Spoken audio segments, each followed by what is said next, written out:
Have you ever sat down to start something important and somehow found yourself deep into a YouTube rabbit hole, or reorganizing your sock drawer, or maybe even cleaning the entire house, just to avoid facing that one task? If so, you are not lazy, you are not broken, you are simply caught in a hidden battle that very few people truly understand. Today, we are going to dive deep into the mind of a master procrastinator, and what you discover might just change the way you see yourself forever. Picture this: you have a big deadline coming up, be it is a project, a paper, a presentation. You know it matters. You know time is ticking, yet instead of getting started, you check your messages, you scroll a little, you promise yourself you will start in 5 minutes, just after you do one more small thing.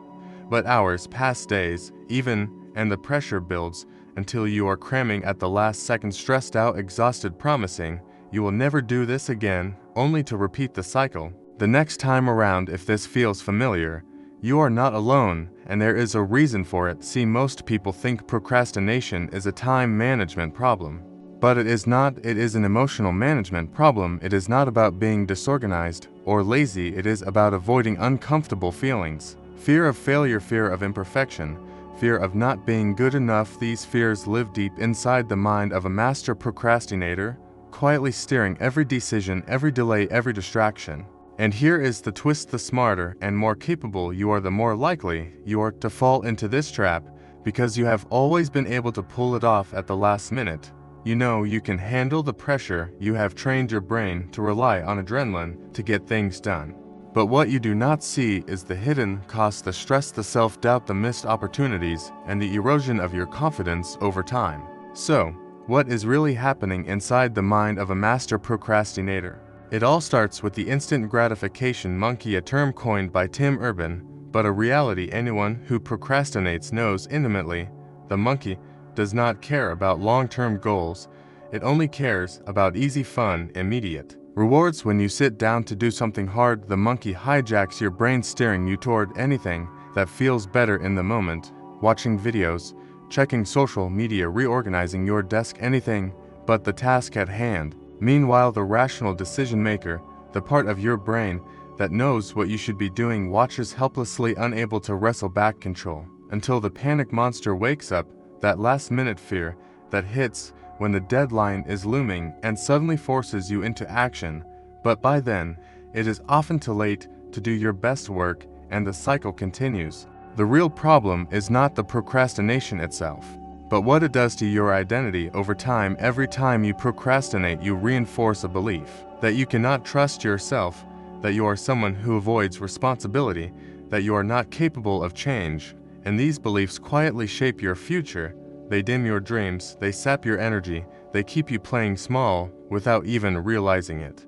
But here is the good news: once you understand what is happening, you can change it, and the solution is not what you think. It is not about getting tougher or forcing yourself to push harder. It is about working with your mind, not against it. It is about creating systems that make action feel easier and fear feel smaller. It starts with awareness, noticing when the instant gratification monkey is at the wheel, without judgment, without shame, simply observing. Wow, I am really wanting to check Instagram right now because this task feels overwhelming, and then creating tiny interventions, tiny shifts that lower the barrier to action. Instead of telling yourself, I have to write the entire paper, you tell yourself, I just need to open the document and write one sentence. Instead of thinking, I have to clean the whole house, you think, I will set a timer for 5 minutes and do what I can. This works because action breeds motivation, not the other way around. When you take a tiny step, even when you do not feel like it, your brain releases dopamine, a little hit of pleasure and momentum that makes it easier to take the next step and the next. And soon the instant gratification monkey starts to lose its grip, because you are feeding a different part of your brain, the part that thrives on progress and purpose. And here is another secret: you can outsmart the panic monster by creating artificial deadlines, breaking big tasks into smaller chunks, each with its own mini deadline and mini reward. When you do this, you take back control. Train your brain to see progress, not perfection, to celebrate small wins, not just big results.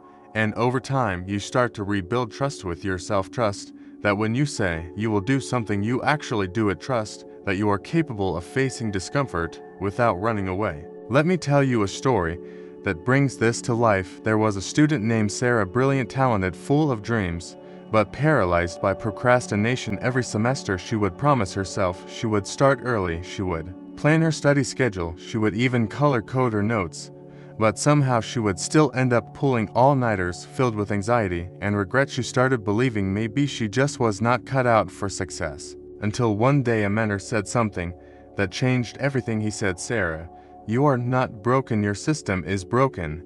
You are trying to climb a mountain in one leap instead of taking small steps every day." So she tried something different. Instead of setting huge goals, she set micro goals. She broke every assignment into tiny pieces. Writing an outline became a goal. Reading one article became a goal. Organizing sources became a goal, and she gave herself permission to celebrate every tiny win. At first it felt silly, almost too easy. But over time something shifted. She started to feel proud of herself for showing up consistently. The work got easier, her confidence grew, and by the end of the semester she did not just finish her projects early, she rediscovered her love for learning. And the best part is she carried that momentum into every other area of her life. That is the power of changing the way you relate to procrastination.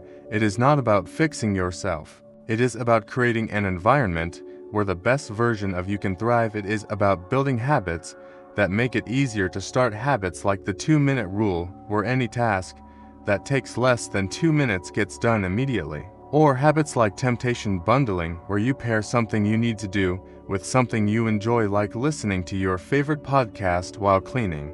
And it is also about changing the story you tell yourself, because every time you say, "I'm just a procrastinator," you strengthen that identity. But when you say, "I am someone who is learning to take action," even when it is uncomfortable, you open the door to transformation. Imagine how your life would change if you trusted yourself to follow through. Imagine what dreams you could chase, what goals you could crush, what impact you could make. Because procrastination is not just stealing your time, it is stealing your potential, and you deserve to take it back.